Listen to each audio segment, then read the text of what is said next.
ஓம் ஓம் அருட்பெரும் ஜோதி அருட்பெரும் ஜோதி தனிப்பெரும் கருணை அருட்பெரும் ஜோதி அருட்பெரும் ஜோதி அருட்பெரும் ஜோதி தனிப்பெரும் கருணை அருட்பெரும் ஜோதி அருமறை ஆகமங்கள் முதல் நடுயிரெல்லாம் அமைந்தமைந்து மற்றரைக்கும் அப்பாலாகி கருமறைந்த உயிரிழந்தோறும் கலந்து மேவி கலவாமல் பன்னெறியும் கிடந்து ஞான திருமணி மன்றகத்து இன்ப உருவாய் என்றும் ஏழு கருணை நடம்புரியும் சிவமே மோன பெருமறையே பரம இன்பரிலேயே முக்கட் பெருமானே எத்திரத்தும் பெரிய தேவே. ஓம். நாங்கள் எங்கிருந்து பேசுறோம்னா கடலூர் மாவட்டம். அந்த கடலூர் மாவட்டத்தில் வடலூர் வடலாருக்கு அந்த ஊர் இருக்குது மருதூர். அந்த மருதூருக்கு பக்கத்தில் தான் வடலூர் இருக்குது. வடலூரும் தர்மசாலையும் பெருமானே இருந்து கட்டுது. வள்ளலாரே இருந்ததைய கட்டினார். திருஞான சம்பந்தர், திருநாவுக்கரசர், சுந்தரர் இவங்கெல்லாம் கோயில் கட்டல. மாணிக்க வாசகர் கட்டினார். மாணிக்க வாசகரை ஆவடியார் கோயில் கட்டினது ஆவடி மாணிக்க வாசகர் தான். அது 8ஆம் நூற்றாண்டு. 8ஆம் நூற்றாண்டுன்னா இன்னைக்கு 1700 வருஷத்துக்கு முன்னாடி. 1700 வருஷத்துக்கு முன்ன 40 கோடி 40 கோடி சிறப்பு. 40 கோடி. மலைமலை அடிகள் ஒரு பெரிய தமிழ் அறிஞர். பேராசர முதலியார் ஒரு பேர் இருந்ததை மலைமலைன்னு தமிழ்ல மாற்றி வச்சுட்டார். மிகப்பெரிய அறிஞர். அவரு மணிவாசகர் காலமும் வாக்கும் ஒரு நூல் எழுதிக்கிறது. 1000 பக்கம் ஆராய்ச்சி பண்ணி மாணிக்கவாசகர் யாரு எப்ப பிறந்தாரு அப்படின்னு விவரமா எழுதிக்கிறது. அந்த புத்தகத்தில் தான் 40 கோடி செலவுன்னு சொல்றாரு. 1700 வருஷத்துக்கு முன்னாடி 40 கோடினா இன்னைக்கு என்ன ஆகுது? ஐயா 4000 கோடிகள்.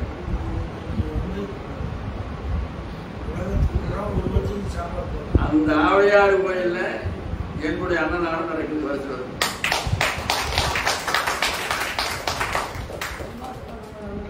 முப்பத்தி 3 வருஷமா நடக்குது.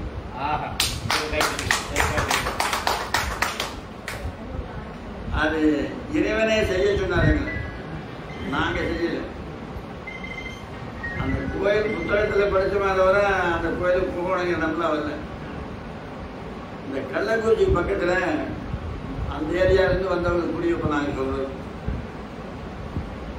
நம்ம தேவராசிங்க எல்லாம் தெரியும். நாங்க சொல்ற ஆளும் தெரியும் அவருக்கு. பழைய சிறுவங்கூர்னு ஒரு ஊர் இருக்கு. அந்த ஊர்ல ஒரு பெரிய செல்வந்தர். அவர் ஒரு ரெட்டியார். அவர் பேரு குப்புசாமி. சந்தேகம்னா தேவராசன் கேட்டு எங்க தேவராசு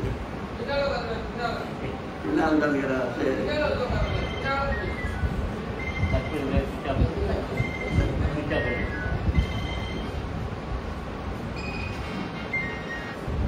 அவர் பெரிய செல்வந்தர். அவருடைய பையன் ராமகிருஷ்ணன் ஒரு ஆசிரியர்.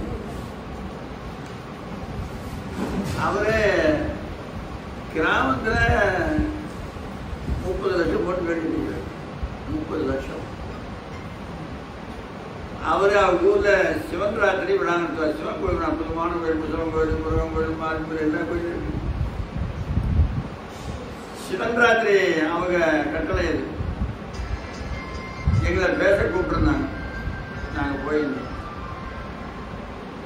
நாங்கள் போயிட்டு அப்புறம் சொற்பொழியாக முடிச்சுட்டு கோயிலில் பிரசாதம்லாம் கொடுத்தாங்க. சுவாமி வீட்டில் வாங்க, ஏசி ரூமில் தான் இருக்குது,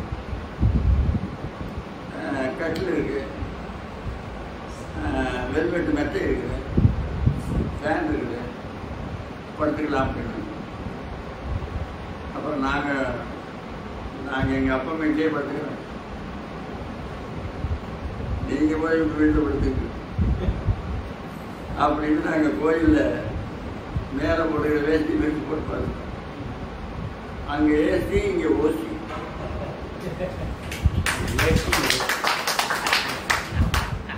அருமையாக இயற்கை காற்று படுத்தோம். சரியா 4 மணிக்கு எங்களுக்கு ஒரு கனவு. சாதந்த படைச்சு சாமி பண்ணாலும் நிறைய மலையாண்ட கொட்டாங்க. தீபாவளி நாள் மூலஸ்தானத்தில் உருவத்தை காண 3 விளக்கெறி. அந்த கோயிலை நாங்கள் போய் சாமி கும்பிட்ற மாதிரி கனவு கண்டோம். எழுந்திருச்சோம். அப்புறம் சிவபுராணம், போற்றி திருவாவூர், திருவண்ணப்பகுதி, இதெல்லாம் நீட்டல் விண்ணப்பம், இதெல்லாம் சொல்லிட்டு இருந்தோம். அப்புறம் காலையில் எழுந்திரிச்சு இந்த கோயில் எங்கே இருக்குன்னு பார்த்தோம். அவடையார் கோயில் தான். அப்புறம் சுவாமி அங்கே அன்னதானம் பண்ணுறதுக்கு நம்மளை கூப்பிடுறாரு. அதுக்கு முன்னே நாங்கள் தை மாதம் இங்கே ஆரம்பித்தோம். அப்புறம் மாசி, பங்குனி, சித்திரை, வைகாசி, ஆனி மாதம் சிறப்பு ஆரம்பித்தோம். அப்புறம் ஆடி, ஆவணி, புரட்டாசி, ஐப்பசி மாதம் அங்கே போயிட்டோம். அன்னாபிஷேகம்.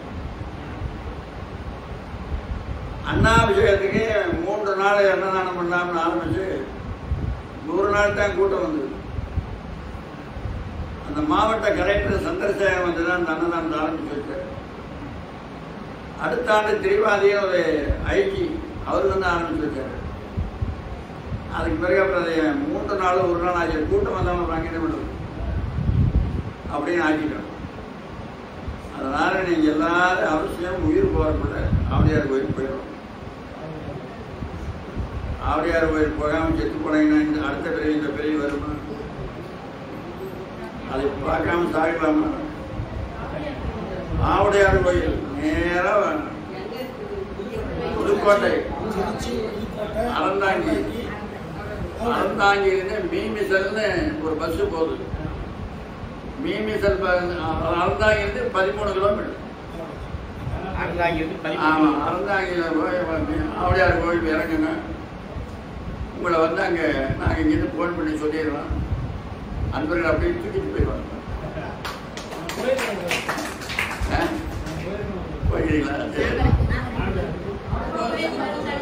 அங்கே எங்களுடைய அன்பர்கள் அத்தனை பேர் இருக்கிறாங்க. அத்தனை வருஷமாக சாப்பாடு போடுற ஊருக்கார கூட தெரியாமல் இருப்பாங்க. அதனால அந்த அன்னாபிஷேகம் இறைவனே எங்களை கூப்பிட்டு செய்ய சொன்னார். அந்த சோத்தை கொண்டு தீபாவளி பண்ணி சொன்னார். அதுலேருந்து நாங்கள் தேடி அவடையார் கோயிலில் சாப்பாடு கொடுக்குறோம். அது அன்னாபிஷேகம் யாரையும் கேட்க வேண்டியதில்லை.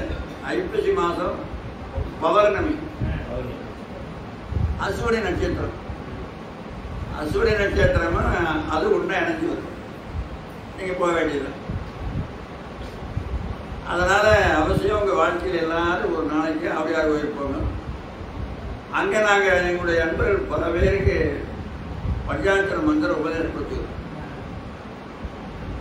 ஒவ்வொரு வருஷமும் ஒரு வருஷம் பஸ்ஸெல்லாம் எடுத்து வந்தாங்க அத்தனை பேருக்கு. அந்த மாணிக்கவாசகர் கோயில் நம்ம செஞ்சு உபதேசம் பண்ண மாட்டோம். மாணிக்கவாசகர் போகிற போதே ஒரு கோயில் இருந்தது. சிவன் கோயில், அது ஆதி கைலாசநாதர் கோயில் இருக்கு.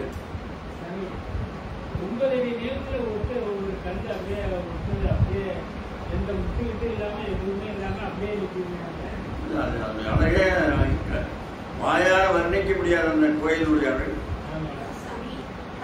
வார்த்தைகளால் சொல்ல முடியாது, கேட்டால் எழுத முடியாது, கண்ணில் பார்த்தால் ரசிக்க முடியாது. தோள் கண்டால் தோளை கண்டார்னு கம்பர் பாடுறாருன்னா, ராமன் தோளை பார்த்தான், தோளத்தான் பார்த்தான், தலை பார்த்தோம், தலைத்தான் பார்த்தான், கண்ணை பார்த்தோம், கண்ணத்தை பார்த்துன்னா ஏன்னா தோலை கட்டலை ஏன் தோலையவே பார்த்துருந்தான்னா அந்த தோலை பார்த்து அவனால் ரசிச்சு முடிஞ்சுன்னு தானே அடுத்ததுக்கு போவான். அங்கேயே என்ன முடியல, அவன் பார்க்க முடியல. அப்படிப்பட்ட கோயில் ஆவுடையார் கோயில். அங்கே போங்க, எனக்கு தெரிஞ்சவங்க நிறையா இருக்கிறாங்க. எப்போ போனான்னு சொல்லி கூட சொல்லியிருக்கேன், நாங்கள் ஃபோன் பண்ணி சொல்லிடுவோம். அங்கே போனால் படுக்கிற இடம் கொடுப்பாங்க, சாப்பாடு போடுவாங்க, 2 நாளைக்கு தங்கி கூட வழிபாடு செய்வாங்க. அதுபோல இறைவனே எங்களை பழைய செல்வங்கூர் சிவன்ராஜ் அன்னைக்கு வந்து சொன்னார். மாசி மாதம் சிவன்ராஜ் கோயிலுக்கு எங்கேயாவது நீங்கள் போனீங்கன்னா கோயிலில் படுக்கிறது நல்லது. கோயில் எத்தனை அடியார்கள் பாதம் பட்ட இடம், எத்தனை மகான்களுடைய திருவடி அந்த இடத்துல பட்டிருக்கோம். விருந்தாளர்னா என்ன சாதாரணமா? விபசித்த முனிவர் கட்டத்தில் இருக்கு விருத்தாச்சலம், விருத்த காசியே பேர். காசியை விட வீசாலியும் விருத்தாச்சலம். காசியில் கங்கையாறு ஒண்ணுதான் ஓடுது, இங்க 5 ஆறு ஓடுது. ஒரு ஆறு தானே காசியில் கங்கை மட்டும்தான் ஓடுது, இங்க 5 ஆறு ஓடுது.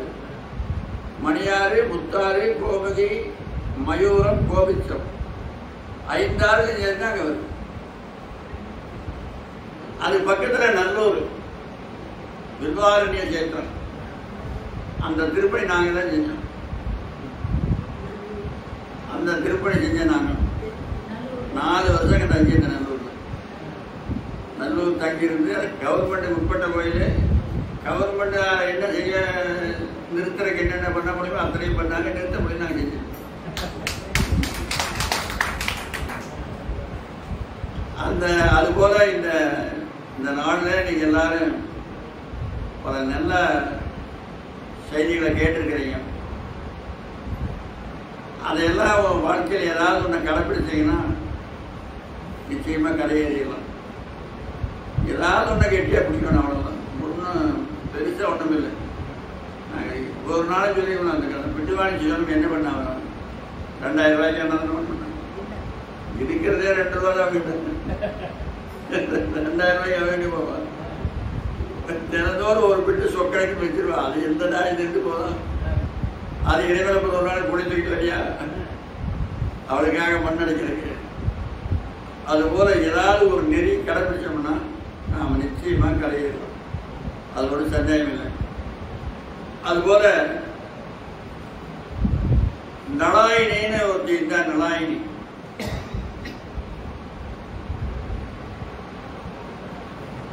அவரே கணவரே தொழுநோயாளி. ஆமா, தொழுநோயாளியே அவர் என்ன பண்றாரு, என்னை தூக்கிட்டு எல்லா கோயிலும் கொண்டு போ அப்படின்னா. உடம்பெல்லாம் புண்ணாக்கு, குணநாத்தம் வீசு, துடைக்க சீர் ஒழுகிட்டே இருக்கு. அங்கமெல்லாம் குறைந்து அழுகு தொழுநோயராய். திருநாவுக்கரசர் சொல்வார், அங்கமெல்லாம் குறைந்து இந்த விரலெல்லாம் இப்படி இல்லை, தோடு இல்லை, கையில் எடுத்து வச்சா தான் சாப்பிடணும். இப்படிப்பட்ட ஒரு கணவனை மனைவி கவனிப்பாங்க. அப்பேற்பட்ட கணவனை, தொழுநோய் ஒழுகிறவனை உடையில தூக்கி வச்சு போனான். அப்ப கணவன் மனைவி எவ்வளவு ஒற்றுமையா இருக்கணும். மற்றவங்க கூட உங்களுக்கு பகை இருக்கலாம். கணவன் மனைவி சண்டை போட்டா அது குடும்பமே இல்லை. மனைவி தெய்வமா மதிக்கணும். முருகன் தினந்தோறும் எழுந்துடனே போய் வள்ளி காலில் விழுந்து கும்பிடலாம். முருகன் நீங்களாம் கும்பிடாதீங்க, நீங்களாம் ராஜா வாங்க.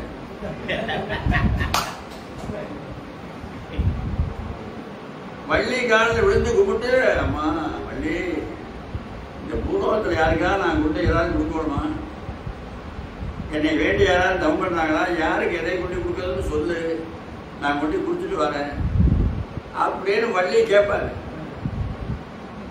தினியான மனோசிலை மீதுனதாள் அணியார் அரவிந்த மருங்குமதோ பணியாயன வள்ளிபதம் பணியும் தனியாகதி மோகதயாவரனே.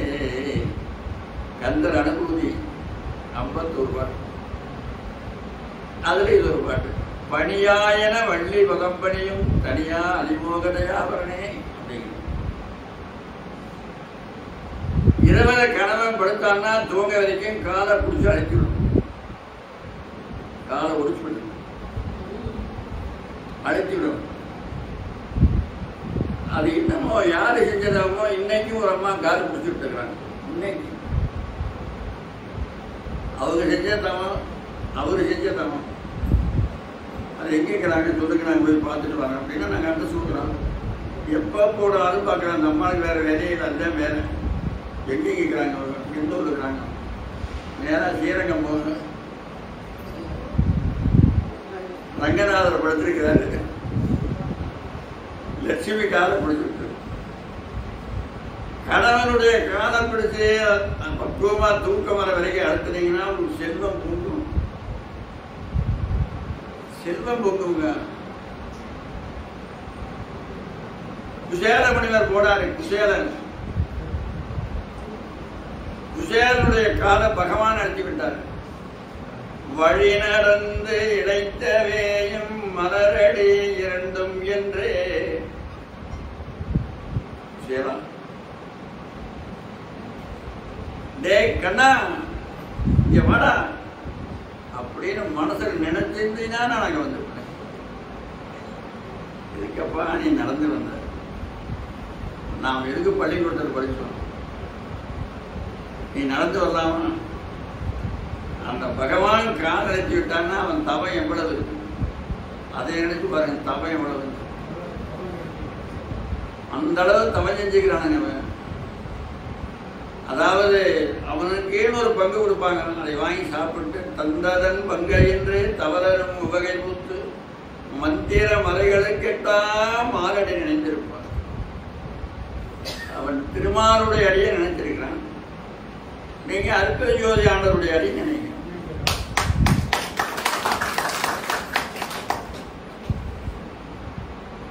வள்ளல் பெருமான் கொடுத்திருக்கிற மந்திரத்துக்கு மேல இன்னொரு மந்திரம் இருக்குதுன்னு நீங்க நினைக்க வேண்டியது. நினைச்சீங்கன்னா உங்க அறிவு அற்பறிவு தான். 51 நாள் சொன்னது அப்படி இருக்கு, அப்படியே ரத்தத்துல ஊறி போயிடுறது. ஒருத்தன் கன்னத்துல படான்னு அரைஞ்சான்னா நீ யாரும் அரையிருந்து கேட்கக்கூடாது, அற்புத ஜோதின்னு சொல்லுவோம். கன்னத்துல அரைஞ்சாங்க கூட காந்தி ராமநாதன் தான் சொன்னாரு. குண்டடி விட்டு விழுகிற போது ராமானு தான் சொன்னாரு. அதனாலதான் அந்த அற்புத ஜோதி மகாமந்திரம் ரத்தத்துல உயிரோடு 51 நாள் சொன்ன பலனான் தான்.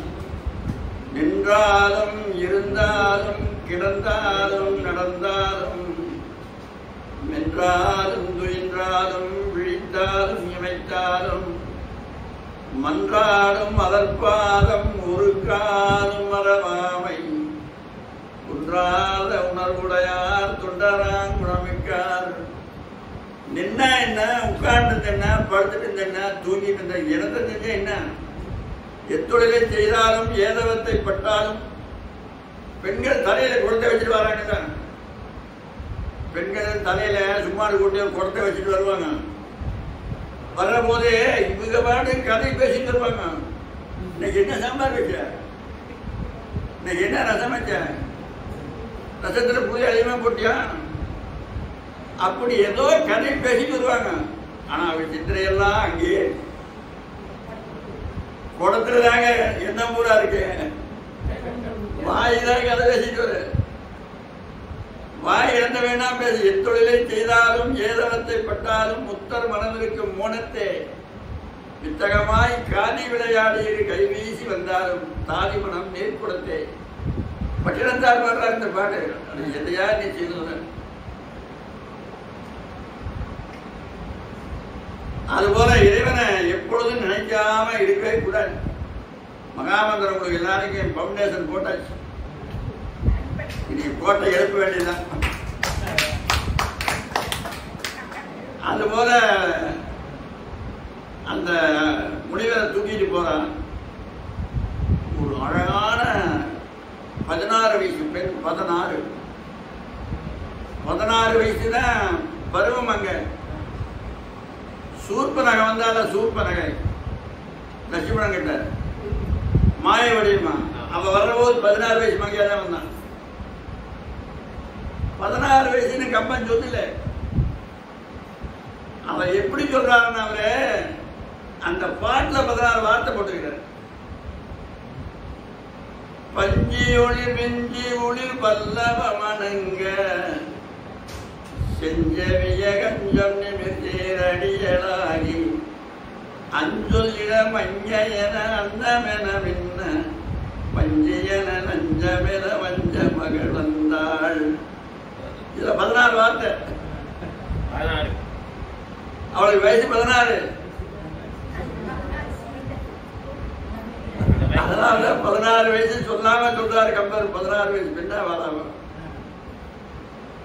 அப்படின்னு அவன் தூக்கிட்டு போறபோது 16 வயசு பருவம் அங்கே விட்டு ரோட்டில் நின்று இருந்தான். இவரை பார்த்தாரு. கூடையில் இருக்கிறவரை அவரை பார்த்தாரு. இந்த அம்மாவை போய் கூட ஒரு இடத்துல இறக்கி பேசுறாரு. நலாயினி என்ன, நான் வர்ற வழியில ஒரு பெண்ணை பார்த்தேன். நான் ஒரு நாள் இரவு அவளோட இருக்கும். இந்த புண்ணு மூட்டை யாரும் ஏற்றுக்குவாங்க? உடம்பு பூரா புண்ணா இருக்குது. யாரும் ஏற்றுக்குவாங்க? நாத்தான் நாருது அப்படின்னாரு. எதைய பெண்கள் விட்டு கொடுத்தாலும் கணவன் விஷயத்துல இதை விட்டு கொடுக்க மாட்டாங்க. விட்டு கொடுக்கவும் கூடாது. சரி விரும்புறாரு அதை செய்யும் அப்படின்னு அந்த அம்மா 3 மணிக்கு எந்திரிச்சு போக அவ வீட்டுக்கு. அவன் வீட்டுல போய் சுத்தமா வாசலை கூட்டி அப்படியே கோலம் போட்டு வருவான். கோலம் விதவிதமான சாமி படம் எல்லாம் போட்டு கோலம்னா இப்படியேப்பட்ட கோலம் இருக்கு. அப்பேற்பட்ட கோலம் போட்டுருவான். வெளியே வந்து பார்த்தா விழுந்து கும்பிடுவாங்க கோலத்தை. யாரும் தெரியலையே. நான் எந்திரிக்கிறதுக்கு முன்னே வந்த வாசலை கூட்டி சாணி தெளிச்சு இப்படிப்பட்ட கோலத்தை போட்டு விட்டுருக்காங்களே, இது யாருன்னு தெரியலையே. 4-5 நாள் இப்படியே நடக்குது. அவனால் கண்டுபிடிக்க முடியல. ஒரு நாள் அவன் தூங்காம கண்டுனான். இது யாருன்னு கண்டுபிடிச்சாக உடனே அப்படின்னு சொல்லி இந்த அம்மா போய் வாசல் எடுத்து கூட்டினான். அவன் கதவை திறந்துட்டு வந்து காலில் விழுந்தான். அம்மா, வானுலகத்தில் இருக்கிற தெய்வம் எல்லாம் உன்னை வணங்கும். நீ ஏமா வந்து என் வாசலை கூடுற, இதுக்கு என்ன நியாயம் அப்படின்னு அவன் கேட்கிறான். அதுக்கு அந்த நலாயினி சொல்றான், என் கணவர் அவன் கூட ஒரு நாளைக்கு இருக்கணுங்கிறாரு. அதுக்காக அவன் வீட்டுக்கு வந்து தொண்டு செஞ்சேன். நான் உன்னுடைய கணவன் அதை விரும்புகிறான்னா நீ செஞ்ச இந்த சேவைக்கு என்னுடைய உடல் பொருள் ஆவி அனைத்தையும் கொடுத்துடலாம். அன்றே என் ஆவியும் உடலும் உடமையும் எல்லாமும் குன்றே அணையா என்னை ஆட்கொண்ட போதே கொண்டிலையும் எடுத்து போயிட்டுவாங்க. அப்படியே கூடை தூக்கிட்டு போய் உள்ள வீட்டுக்குள்ள வச்சுட்டு வெளியில்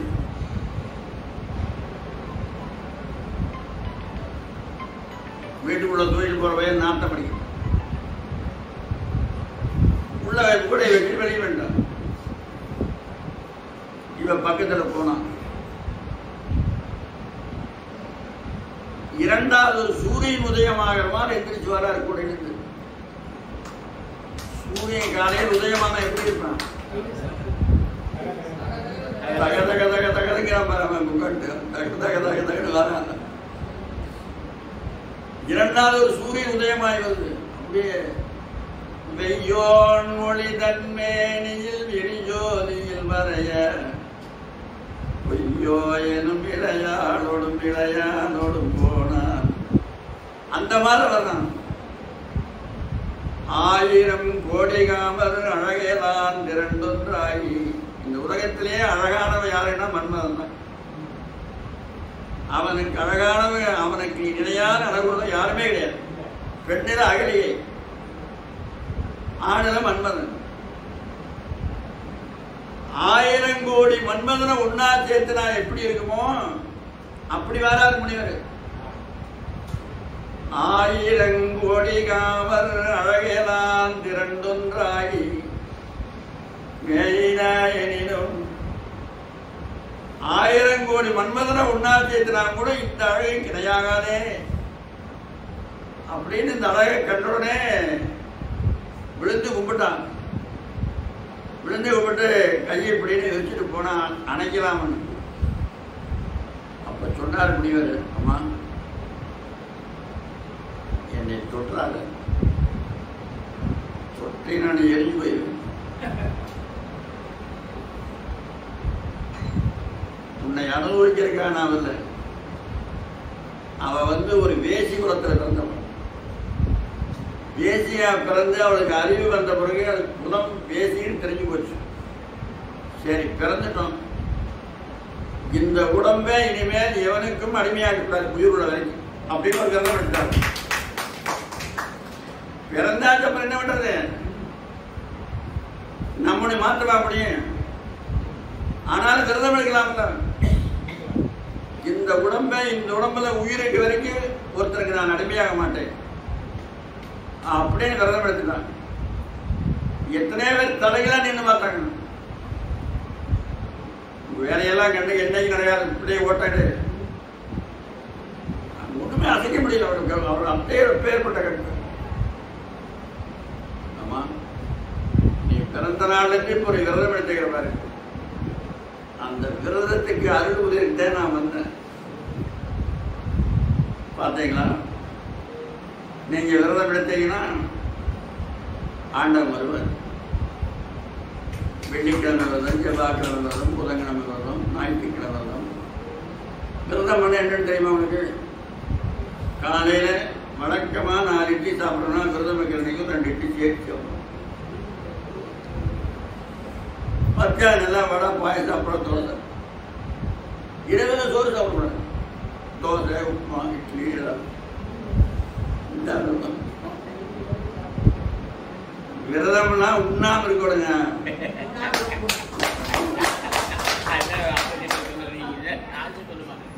அப்படா வைக்கிறதா விரதமா? வழக்கமா தளர்வு அதிகமா உள்ள தளர்ந்தாகிறதா? வள்ளலார் சட்டப்படி நீங்க விரதம் எடுக்கணும்னா கொல்லாமை. கல்லாமைன்னு என்ன? கொல்லாமைனா உயர கொல்லாம இருக்கிறது. கல்லாமைனா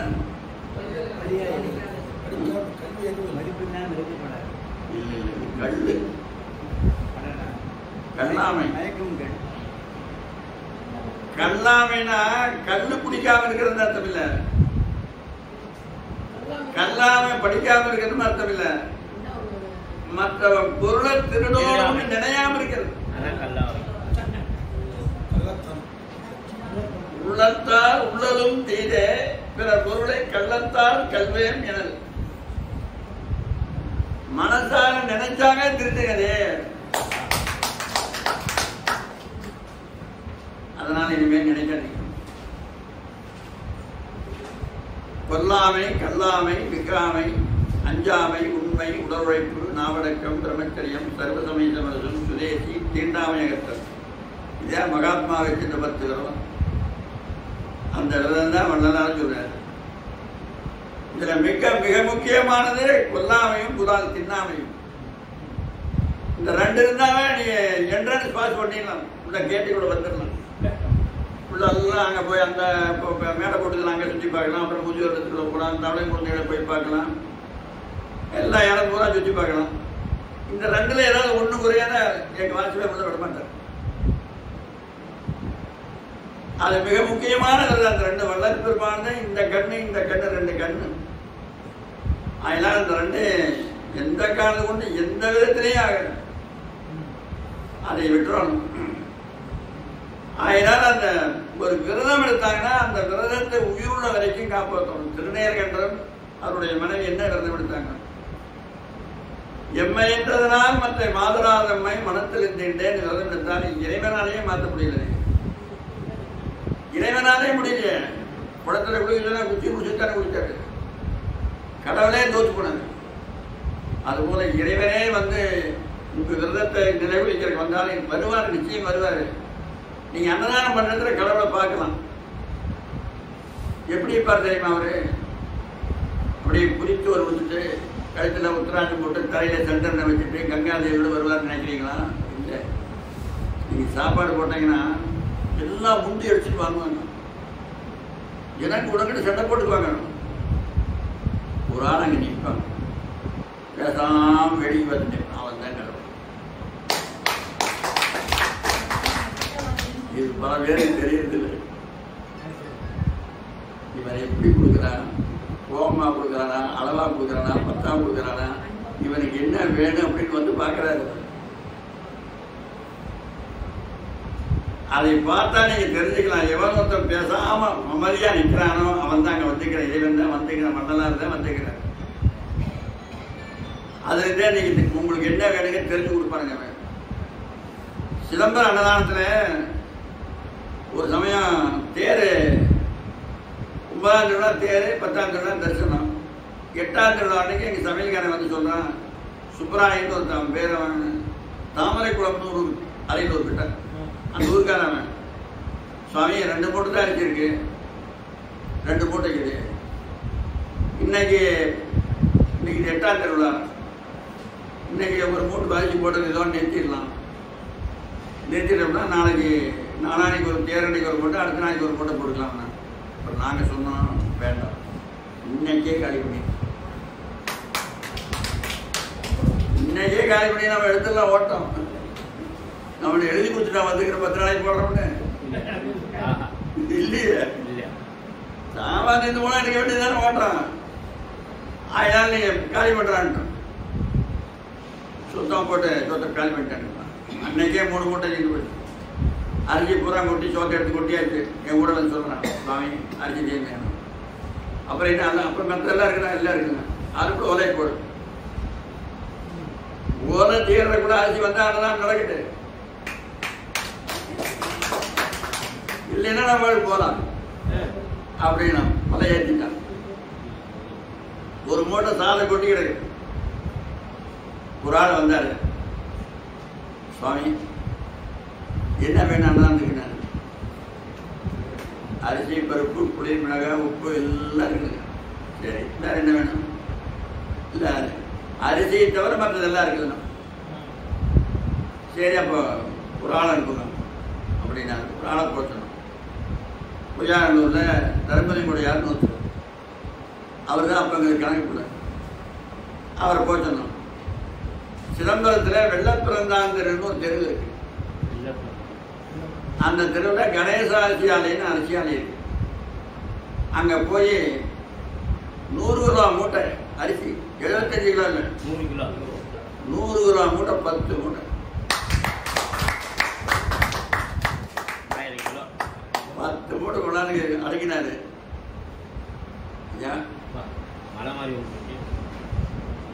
இறைவன் மாற வந்து எங்களுக்கு உதவி செஞ்சீங்களே. உங்க பேர் என்னங்க? நடராஜான்னு எழுதிக்க. நடராஜான்னு எழுதியான்னு போயிட்டாரு. அவர் பேர் ஒன்றும் சொல்லவே இல்லை. அதுக்கு போய் ஆளா இருக்கட்டா. இப்ப இறைவன் வந்து பார்த்ததுனாலதான் இல்லைங்கிறது தெரிஞ்சு கொடுத்துக்கிறாரு. இல்லைங்கிற தெரிஞ்சவர் வந்து பார்த்துருப்பாரு. அவரு ஷோரூம்ல போய் பார்த்துருப்பாரு, என்ன தெரிஞ்சிருப்பாரு, தெரிஞ்சுதான் கொடுப்பாரு. அது போல நாம விரதம் இருந்தோம்னா கொல்லாமை அப்படிங்கிற விரதம், இது எல்லாம் விட பெரிய விரதம் விபூதி பூசல். அது எவனா சொல்றான் விபூதி பூசணும், அவன் சொல்றான்னு சொல்லி கேட்கலாம். அதை பற்றி நீங்க கவலைப்படாதீங்க. பெருமான ஆரம்பத்தில் விபூதி பூசிட்டு இருந்தார்.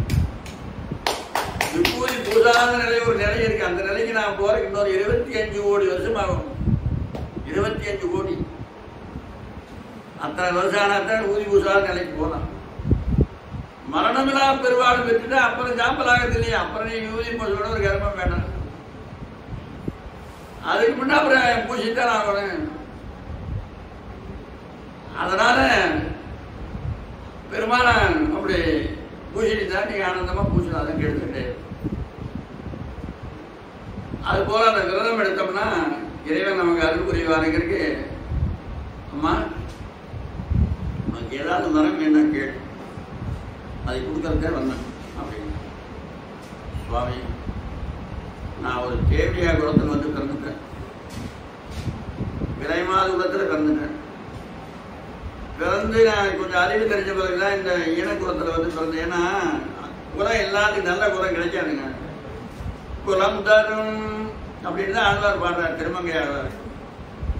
குலம் தரும் செல்வம் தந்திடும் அடியார் படும் துயராயின எல்லாம் நிலந்தரம் செய்யும் நீள் விசும்பு அருளும் அருளோடு பெருநிலம் அணைக்கும் வலம் தரும் மற்றும் தந்திடும் பெற்ற தாயினும் ஆயின செய்யும் நலம் தரும் சொல்லை நான் கண்டு கொண்டேன். அருட்பெருஞ்சோதி அருட்பெருஞ்சோதி தனிப்பெருங்கருணை அருட்பெருஞ்சோதி நான் கண்டு கொண்டேன்.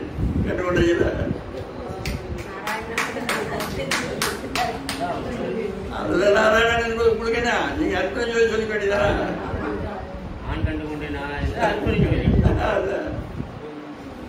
அதுபோல குலம் நல்ல குலமா பிறக்கணும். முதல் ஆண்டவன் விரதம் எடுத்தா என்ன குலத்தை என்ன குலத்தை பிறக்க வைப்பாரு இல்லைன்னா தள்ளில தள்ளில எங்கேயா போனாலும் தள்ளில தள்ளி எதுக்கே வந்தா நாத்தப்படிங்க அப்படி போகக்கூடாது. மரம் என்ன கேளுமா தான் சொன்னான். நான் ஒரு இழிவான குலத்துல பிறந்துட்டேன், என் அறிவை தெரிஞ்சு இப்படி ஒரு குலத்துல பிறந்துட்டமேன்னு தெரிஞ்சது. அதுக்கு பிறகு இந்த உடம்புல உயிர் இருக்க வரைக்கும் இன்னொரு ஆணுக்கு நான் அடிமையாக மாட்டேன்னு விரதம் எடுத்துட்டேன். அதுக்காகத்தான் நான் வந்தேன். என்ன வர வேணும் கேள். அடுத்த விரைவில ஒரு உயர்ந்த குலத்துல பிறக்கணும், மிகச்சிறந்த ஒரு வீரனை கல்யாணம் பண்ணணும்,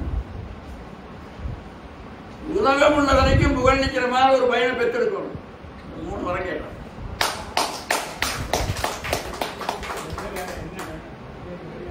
ஏன் நீங்க கேட்ட எதுவும் கொடுக்க மாட்டாரு, அவனுக்கு தான் கொடுத்தாரா? கேட்டா எல்லாரும் கொடுப்பாருங்க, கேட்கணுமே, கேட்டா தானே கொடுப்பாரு.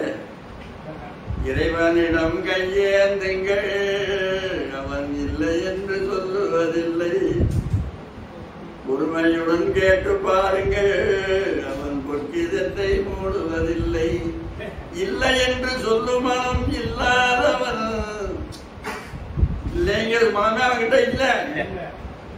அப்புறம் என்ன கேட்க வேண்டியதானே?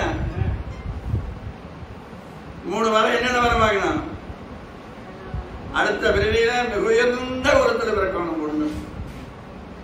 2வது மிகச்சிறந்த வீரனை கல்யாணம் பண்ணணும் 2. 3வது உலகம் உள்ள வரைக்கும் அழியாத ஒரு புதல்வரை பெற்றெடுக்கும். இந்த 3 வரம் கேட்டான், கொடுத்தேன்.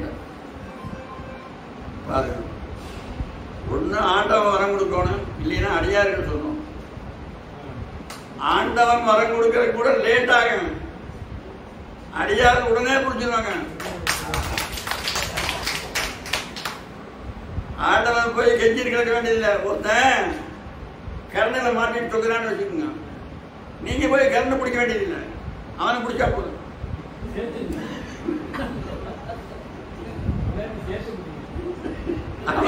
அவனை பிடிச்சாவே கரண்ட் உங்ககிட்ட வந்துரு. அதுபோல அடியார்கள் இறைவனை கெட்டியா பிடிச்சவங்க என்ன உயிர்ப்பிடிங்கிறார் வள்ளலார்.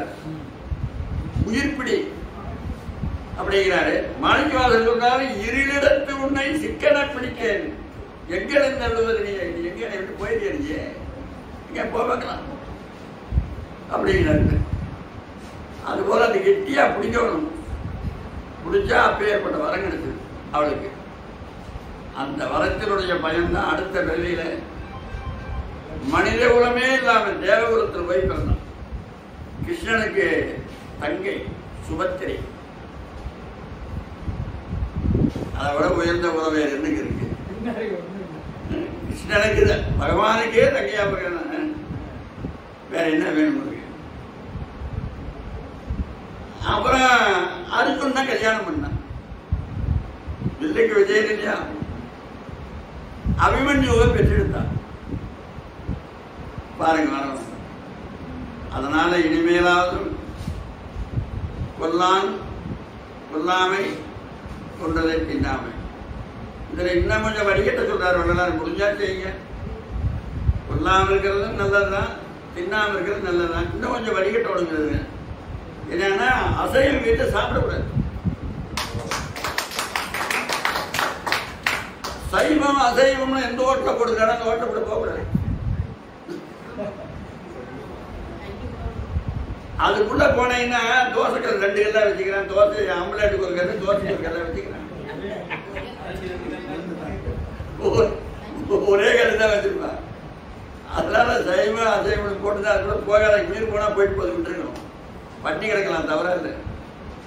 அதனால அதெல்லாம் போனா அந்த கருமத்தில் நான் வந்து கரையாட முடியாதுங்க. அதில் வேண்டவே வேண்டாம்.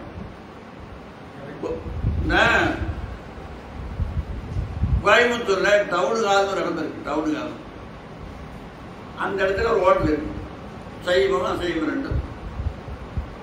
டவுனு காலம் பெரிய இடம் இருக்கு. டவுனு காலம் அங்கே ஒரு பெரிய கட்டணம், பெரிய பெரிய கூட்டங்கள்லாம் நடக்கிற இடம். அந்த இடத்துல சைவம் மேலையும் அசைவம் கீழையும் தனித்தனியா. மேல் மாடியில சைவம் அசைவம் கீழே. அப்புறம் இந்த புறா இருக்கிற புறா அது அப்படியே பொங்கல்லாம் பிடிங்கிட்டு அந்த குடலை வெளியே எடுத்துட்டு அதுக்குள்ள மசாலெல்லாம் வச்சு அதை தைச்சிடுவான். தைச்சு அப்படியே எண்ணெயில் போட்டு வேக வைப்பான். அப்படியே இந்த விரல் மூக்கு இதெல்லாம் வெட்டி வச்சிடுவான். அப்படியே போனால் ஒரு புறா பிடிக்கணும், அப்படியே ஒரு புறா பிடிச்சு வச்சிடுவான். அப்படியே கடுகு பிடிக்கின்ற மாதிரி திங்க வேண்டியதுதான். கடுகு மூக்கு இல்லை, மூக்கு இருக்கு, நமக்கு மூக்கு இல்லை, அவ்வளவுதான். மூக்கு போட உடம்பு எல்லாம் போய் திங்கிறான். திங்கலாமா? இந்த வேலை வேணுமா நமக்கு? எல்லாம் முடிஞ்சிட்டு இருந்தான். அந்த தினம் புறா கொண்டாட கொடுக்குறான்னா அவன் ஒரு ஆள் திங்கிறாளுக்கிட்ட போய் கேட்டாங்க, என்ன வேலைங்க?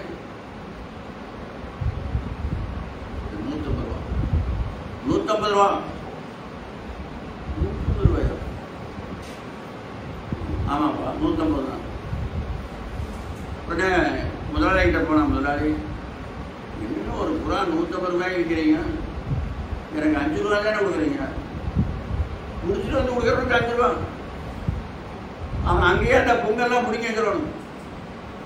இந்த மயிரெல்லாம் பிடிங்க வச்சு சுத்தமாக பிடிங்க வச்சுட்டு எவ்வளோ கொண்டா கொடுப்பாங்க. இவன் அந்த காலு காலில் மூக்கெல்லாம் வெட்டி வச்சு சமைச்சிருவான். அவன் கேட்டான், உண்மையா நடந்தது. அவன் இன்னொரு 5 ரூபா சேர்த்து கொடுக்க முடியாதுட்டான். அதெல்லாம் முடியாதுன்னு இதே அதிகமாக அப்படின்ட்டாங்க. 150 ரூபாய் விற்கிறேன், நமக்கு இன்னொரு 5 ரூபாய் சேர்த்து கொடுக்க மாட்டேங்கிறானே அப்படின்ட்டு அவன் என்ன பண்ணா, கோயம்புத்தூர்ல வானொலி நிலையம் போத்தனூர் இடத்துல இருக்கு. போத்தனூர் அங்கே ஒரு வானொலி இயக்குனர் இருந்தார். அவர் பேர் கோ செல்வம். அவர் எனக்கு தெரிஞ்சவர். நான் இந்த கதையை சொல்றோம் ஏவிஎம் மகால்ல.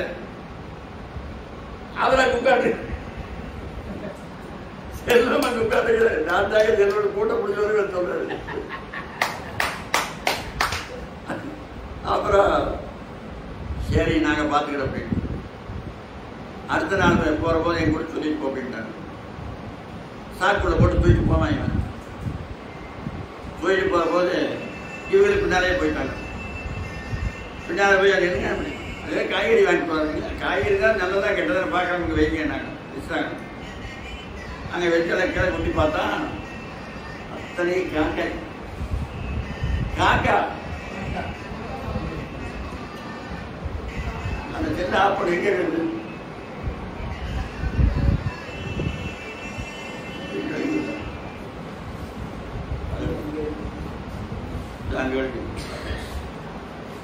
காக்காய் இது கர்ம சண்டாள பிறவேன்னு பேரு காக்காய். கழுத்தை செத்து போனா வயிற்றுக்குள்ள பூத்து குழந்தைதான் எடுத்துட்டு வருது. நாய் செத்து புழுத்து கிடந்துதான் வயிற்று நல்லா பிடிக்கிட்டீங்க. சண்டாள பிறவினா காகத்தை விட சண்டாள பிறவி எதுவுமே இல்லை. அவ்வளவு மோசமான பிறவி. பெருமானே சொல்றாங்க சண்டாள பிறவிங்க சஜிஸ்ல காகத்தை கொண்டு வராங்க. அதை போய் திங்கலாமா மனுஷன்? இது ஏன் சொல்றோம்னா அது என்ன கறின்னு அடையாளம் கண்டுபிடிச்சு ஆட்டுக்கறி, மாட்டுக்கறி, பூனைக்கறி, நாய்க்கறி, கழுதைக்கறி எல்லாம் ஒன்றா போட்டு சமைச்சு வச்சான்னு வச்சுக்கோ. நீ ஏன்னா கண்டுபிடிச்சிருக்கோம். நாய்க்கறி, பூனைக்கறி, கழுதைக்கறின்னு தெரியும் உனக்கு. கத்திரிக்காய், உருளைக்கிழங்கு, முட்டைக்கோசு, பீட்ரூட்டு, கேரட்டு எல்லாம் ஒன்றா போட்டு சமைச்சிக்கிறாங்க. அடையாளம் தெரியுது இல்லையா? தெரியுதுல்ல? அதெல்லாம் ஒன்றா கலந்து வச்சா கண்டுபிடிப்பு. எல்லா குணமும் ஒரே மாதிரி தான். எல்லாம் ஒரே மாதிரி தாங்க. அதனாலதான் நீ சொன்னோம். அதனால உயர்ந்த உரத்தில் பிறந்தான். உயர்ந்த வில்லுக்கு விஜயனுங்கிற அவனுக்கு இணையான அரிச்சன் பேர்படான். ஒரு மிகச்சிறந்த வீரனுங்க. அவனை கல்யாணம் பண்ணான். அபிமன்யு ஒரு பெற்றெடுத்தான்.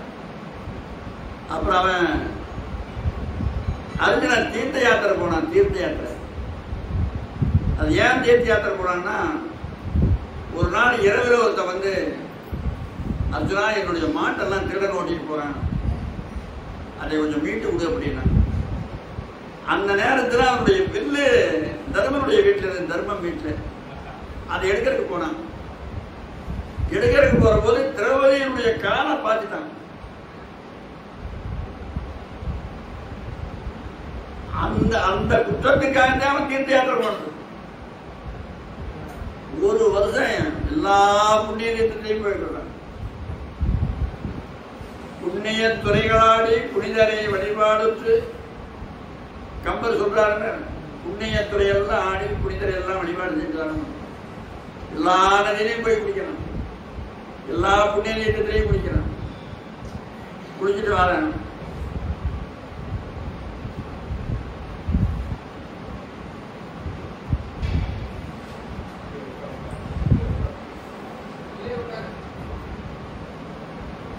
அப்படியே தீர்த்த யாத்திரை பண்ணிட்டு அவ ஒரு முடிவு பண்ணான். சரி, மாமன் மகள் சுபத்திரை, தாய்மாமன் மகள் தானே, அவளை கல்யாணம் பண்ணணும். என்ன பண்ணலான்னு வந்து பண்ணான். ஒரு இடத்துல உட்காந்து கிருஷ்ணனை நினைச்சான். கண்ணா, சுபத்திரையை கல்யாணம் பண்ணணும் அப்படின்னா. சரி, நான் ஒத்துழைக்கிறேன், நீ உன் வேலையை காட்டு அப்படின்னா. உடனே அவன் அப்படியே சடனுடைய எல்லாம் வாங்கி ஒட்ட வச்சான். புனைந்த சடைன்னு கப்பல் ஒரு இடத்துல பயன்படுத்துறாரு. புனைந்த சடைன்னு, புனைந்த சடைன்னா ஒட்டு போட்ட சடை. அப்படி வச்ச சாமியாருக்கு பல பேர் இருக்கிறாங்க. முடி கீழே வரைக்கும் தொங்கிட்டு இருக்கு. அது வளர்ந்தது இல்லை, விற்கிறது. விற்கிறத வாங்கி ஒட்டிக்கிறது. அப்படியே ஒரு இடத்துல தவம் பண்ணிட்டு இருக்கிறான். ஐயோ, அது ஏன் பேசுறேன், கூட்டாய் பலாப்பழத்திலையும் வைக்கிற மாதிரி அத்தனை பேர் போய் வைக்கால வந்து கும்பிடுறாங்க. கபட சன்னியாசி வேஷம் போட்டுக்கிறான். குடியல் கடுவேரியல் குடும்ப நிலை இல்லாதான் தனியல் மடையல் எல்லாம் தங்கமே கவர் சன்னியாசியானி ஞான தங்கமே. பெண்டு பிள்ளை இல்லாதோன் பிழைக்க வழி காணாதோன் சண்டையினால் வீட்டை விட்டோன் தங்கமே. அவன் சாமிகளாய் போனாரடி ஞான தங்கமே. கனி கொடுத்தால் பக்தன் கசக்குதென்பான். சுவாமி, மாங்கனி சாப்பிடுங்க, ஆப்பிள் பழம் சாப்பிடுங்க, திராட்சை பழம் சாப்பிடுங்க, கனி எனக்கு பிடிக்காது. அப்புறம் என்னங்க பிடிக்கும்? அந்த காய் இருக்கலாம், இந்த பாரு நீ இருக்கலாம், இடையில இன் போட்டு கொடுப்ப.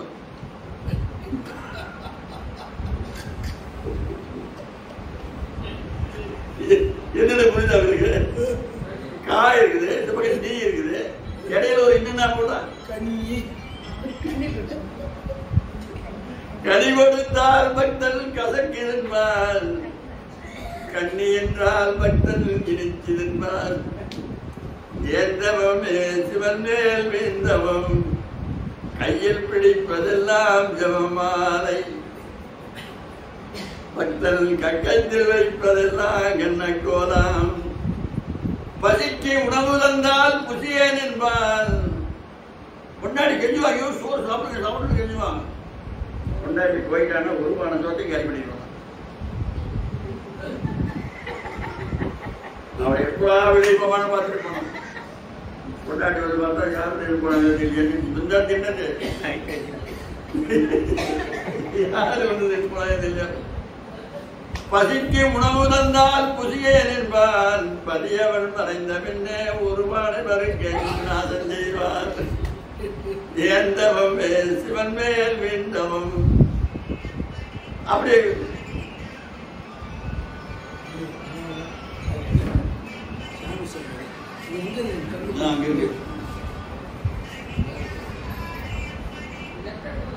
அப்படி உட்காந்துருந்தாரு. எல்லாம் போய் ஏராளமா விழுந்து கும்பிடுறாங்க அத்தனை பேர். அப்புறம் உடனே கிருஷ்ணன், அவன் அண்ணன் பலராமன், அவங்க அண்ணன், அப்புறம் குடும்பத்தில் எல்லாம் சுபத்திர எல்லாரும் போறாங்க. ஒரு கோயில் திருவிழா இருக்கு. அவன் கோயில் திருவிழாவில் தான் உட்காந்துக்கிறான். அப்புறம் இவங்க போறாங்க, அங்கே ஏதோ கூட்டமா இருக்குதாங்க. உடனே அப்புறம் இவன் கேட்கிறான் சுபத்திராங்க, இன்னும் கூட்டமா இருக்கேன்னு பாருங்க. அது என்னன்னு போது வாமா போறோம் அப்படிங்கிறேன். இல்லை அது என்னன்னு பார்த்துட்டு போகலாம் அப்படின்னு பலராமன் சொல்றாரு. கிருஷ்ணன் சொல்றான், அதெல்லாம் வேண்டாம்னா யாராவது சாமியார் இருப்பாங்க, அதுக்கு அந்த நமக்கு சாமியார் இருக்கு, நமக்கு என்ன வேலை அப்படிங்கிறான். இல்லை தம்பி யாரா இருந்தாங்க நான் போய் எட்டி பார்த்துட்டு போறாமே அப்படின்னாங்க. அங்கே போனாங்க. அங்கே போனால் அர்ஜுன் உட்காந்து, அர்ஜுன்னு தெரியாது, சாமியார் அது போட்டு காட்டுக்கிறான். உடனே போய் விழுந்து கும்பிட்டா கையை மேலே தூக்கி, சூரியன் போய் சந்திரன் போய், சூரியன் பொய்யாமா, சந்திரன் போய், கண்ணாலே காண்பது போய், காதாலே கேட்பது போய், பார்ப்பது போய், நான் பேசுவதும் போய், நீ கேட்பதும் போய் இப்படிங்கிறான். நீ கேட்ட உடனே பலராமனுக்கு, அண்ணா இந்த மாதவ சன்னியாசி நாம் இது வரைக்கும் பார்த்தது, இவரை நம்ம வீட்டுக்கே கூட்டு போயிடலாம். வேண்டாப்பா சாமியார், ஏன் நீ ஏறி வீட்டு கூட்டு இல்லையா? இல்லைண்ணா, ஒரு சாமியாருக்கு தொண்டு செஞ்சாலே நம்ம அத்தை புத்தியில வரம் பெற்றான். அதனால இவரை கூட்டிட்டு போய் தோட்டத்தில் ஒரு குடிசை போட்டு கொடுத்துட்டோம்னா, இவன் அங்கே இருப்பார். நம்ம சுபத்திரையே அங்கே அவளுக்கு சேவை செய்ய போட்டோம்னா புத்திரை வரம் பெற்ற மாதிரி இவனுக்கு வரம் கிடைக்குது அப்படிங்கிறாரு. கிருஷ்ணன் அதெல்லாம் இவன் தான் சாமியார் வேலை போட்டு உட்கார சொன்னோடனே இவன் தான் கிருஷ்ணன் தான்.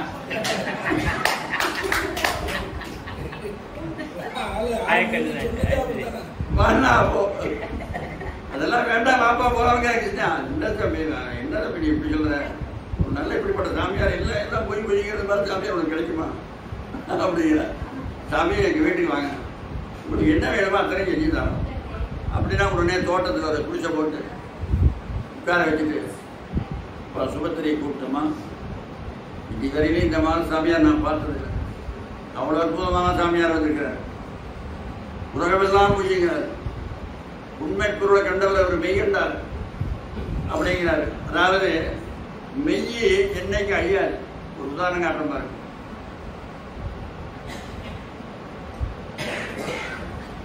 இதான் மெய் மெய் மெய் மெய் மெய் மெய் இது எதாவது ஆச்சா அப்படியே இருக்குதா? பொய்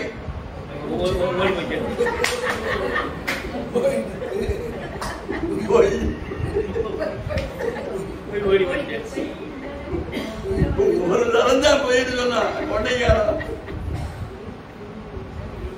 அதனாலதான் தாய்மானவர் சொல்றாரு, பொய்யிலா நெஞ்சர்தம் காணாத காட்சியே. பொய் இல்லாம யார் இருக்கிறாங்கன்னா பொய்யர்தம் நெஞ்சில் காணாத காட்சியே. பொய்யிலா மெய்யர்தம் அறிவில் போத பரிபூர்ண அகண்டிதாகாரமாய் போக்குவரவற்ற பொருளே. பொய்யுள்ள நெஞ்சத்துல இறைவன் இருக்க மாட்டானுங்க. பொய்யின்னு அடுப்புன்னு அர்த்தம். இங்க தெலுங்குல பொய் அது போட்டதை போல எரிச்சு போடும், சாம்பலாக்கி போடும். அது போல அது உண்மையான ஒரு சாமியார் வந்திருக்காருமா அப்படின்னா அவளை வேலை செய்ய போட்டாங்க, வேணுங்க தான் செஞ்சு கொடு அப்படின்ட்டு.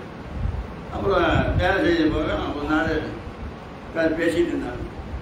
சுபத்திரி அவளும் பேசுறாங்க, சுவாமி என்னம்மா நீங்க எந்தெந்த ஊர் போனீங்க?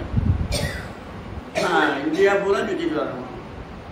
கங்கை, யமுனை, கோதாவரி, நர்மதை, சரஸ்வதி, சிந்து, காவேரி எத்தனை அதிக நதிகள் இருக்கோ அத்தனை நதியை நீராடிட்டேன், அத்தனை ஸ்தலங்களுக்கு போயிட்டு வந்துட்டேன் அப்படிங்கிறாரு. சுவாமி துவாரகாபுரி போய்க்கிறீங்களா? போய்க்கிறேன். அத்தினாபுரம் போய்க்கிறீங்களா? போய்க்கிறேன்.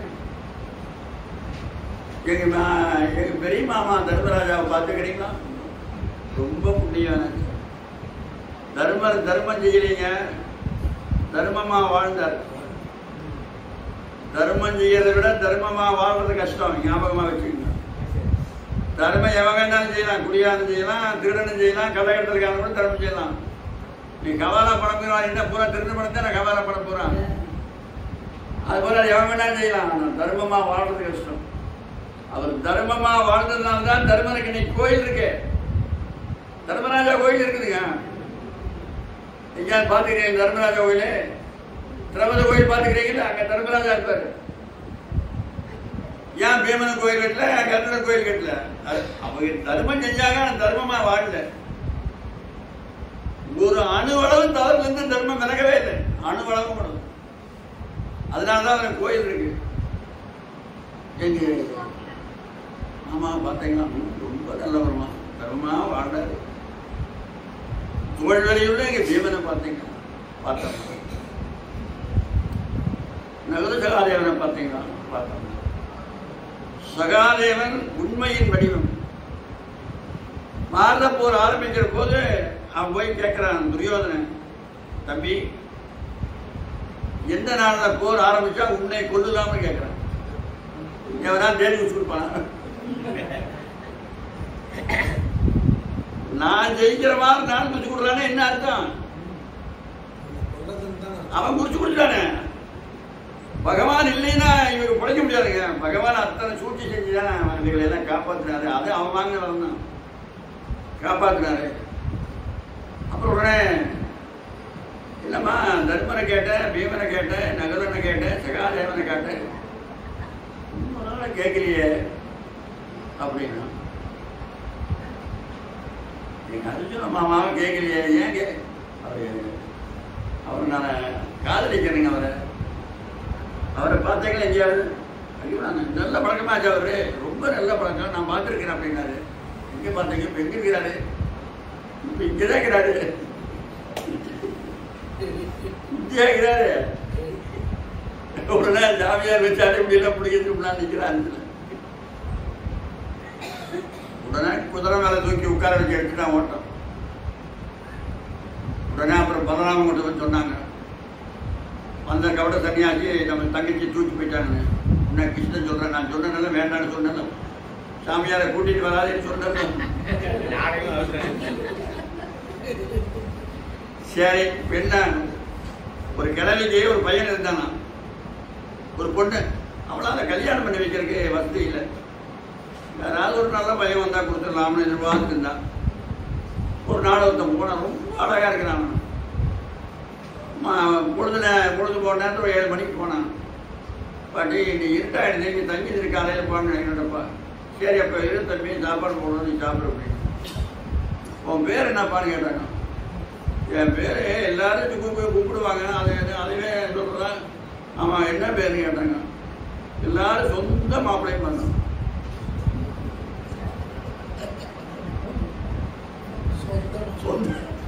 சொந்த மாப்பிள்ளையா அவன் பேரு. அந்த பெண்ணு சோறு போட்டா லேசோட சிரிச்சா. நைட்டு 12 மணிக்கு கடையில் போயிட்டேன். காலையில் எந்திரிச்சு போலீஸ் ஸ்டேஷன் போனான். என் பிள்ளை கூட்டிட்டு போயிட்டாங்க. யாரு? சொந்த மாப்பிள்ளை.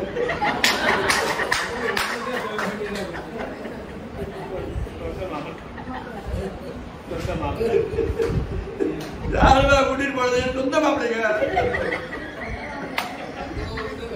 சொந்த மாப்பிள்ளை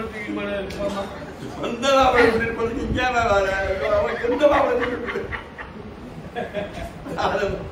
அது மாதிரி அவன் சொந்த மாப்பிள்ளை கூட்டிட்டு போனது இவன் தான் பண்ணது. இது சுபத்திர கல்யாணம், அது கலாட்டா கல்யாணம் பேரு, சுபத்திரை கல்யாணம். அதுபோல இதெல்லாம் உழவு. வள்ளற்பெருமானவர்கள் உழவுன்னு ஒன்று சொல்றாரு. உழவினில் அறிந்தார் ஒழிய மத்தளைக்கின் அளவினில் அளவா அருட்துறை ஜோதின்னு அகவல்ல. இந்த உழவெல்லாம் நம்ம கண்டுபிடிச்சாத்தான் இறைவனை கண்டுபிடிக்க